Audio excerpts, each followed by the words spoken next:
Good morning, Willie Anne. Good morning, Gordon. Yeah.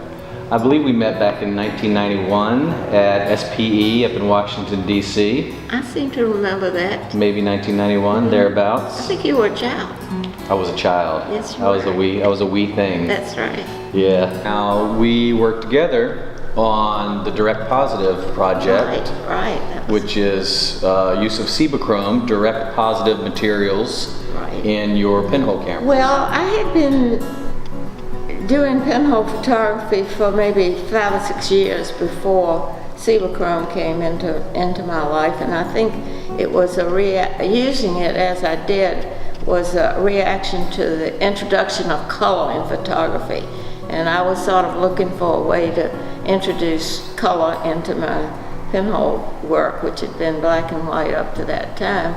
Awesome. And every time I bought another pack of Cibachrome, which you could then get at your neighborhood camera store at that period in time, and the chemicals, you could get those for your dark room. Every time I would do that, Ilford would change the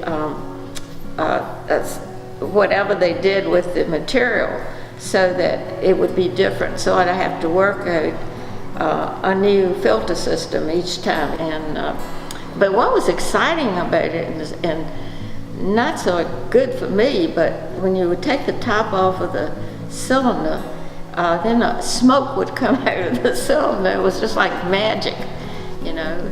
Now, the work that you shot with the Cibachrome materials, this direct positive color work, you did still lives in your backyard, I assume, mostly. Some family work, your travels to the beaches, to different locations. You did some pregnancy portraits. That's right. So you're pretty eclectic in what you did. What was it that drew you to this material? What did you like most about the Cibachrome materials?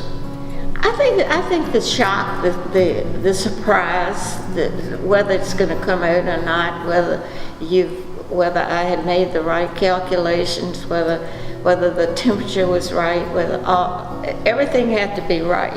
I liked them as much as I'd liked anything of yours, and so I really was curious about how much of that work there was. And here I am as a publisher, thinking about my friend Willie Anne and wondering, is there enough of that Cibachrome material to possibly make a book or do a show? I don't know how I did that much work, because it didn't all come out right, you know. Right. Lots of mistakes, lots of ways. And then I won third place in a contest that Ilford put on for creative use of Cibachrome, and my prize as third place was a year's supply of Cibachrome. So that was great, because I got a lot of it and I had to use it up, you know. So that was really good, a fortuitous occasion, yeah. My work, Direct Positive with Cibachrome, that's exactly what it was, and there's no negative to any of these images. It's a one-shot deal. I mean, you can repeat the shot again, but it'll never be the same, because the sun's not the same. Nothing is the same from 1 minute to the next. Meaning each shot is unique. Yes, each shot is unique. So you can't make multiple prints of a certain image. Not unless you copied it and made a negative, or now you can copy it digitally. But as they stand, and as they were shown in the show, and as they're sold as prints, each one is unique. Each one is its own thing, which is kind of exciting. I think so too. Yeah. It's sort of an antidote to the mechanical reproduction reputation of photography. That's right. It's like, you know, going back in time, but resurrecting things that are important. Yeah. As pieces are collected by private collectors or Virginia Museum or other permanent institutions, is there a pang of seeing seeing something go away? Yeah, because it's a moment of time of your life, you know, that you gave to that particular thing. And a lot of them are very personal, because I used what was in my life as my subject matter.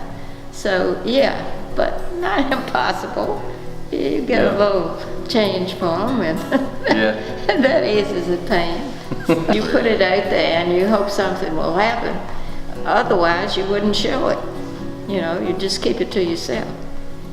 But if you want something to happen with your work and complete the cycle, that's my idea about art. You know, you have to complete the cycle. It has to go somewhere else and be appreciated by somebody else to complete it. I mean, there are other people that argue that just making the work is enough, but to my mind, it has to be received in some way.